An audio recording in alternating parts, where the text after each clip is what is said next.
Nandito kami sa sa baybay. Sa baybayon kami ngayon, oh. Nagpayong-payong. Kasi mainit. Oh. Ay.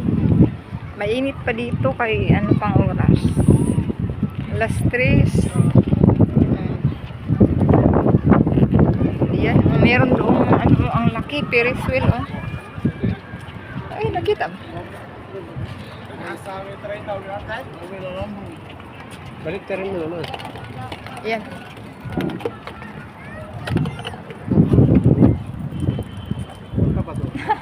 Nagpayong ang mga person. Ha? Isda kaya nakuha niya. Bakit may nanghuling isda? Saan? Ay, mayroong nagbangka dun, oh. Wala. Bakit nga? Ah, namukot sila, oh. Yan, oh, mayroon doong namukot. Yan, oh. Yan, mayroong nanguha ng isda. So, yan lang. Bye!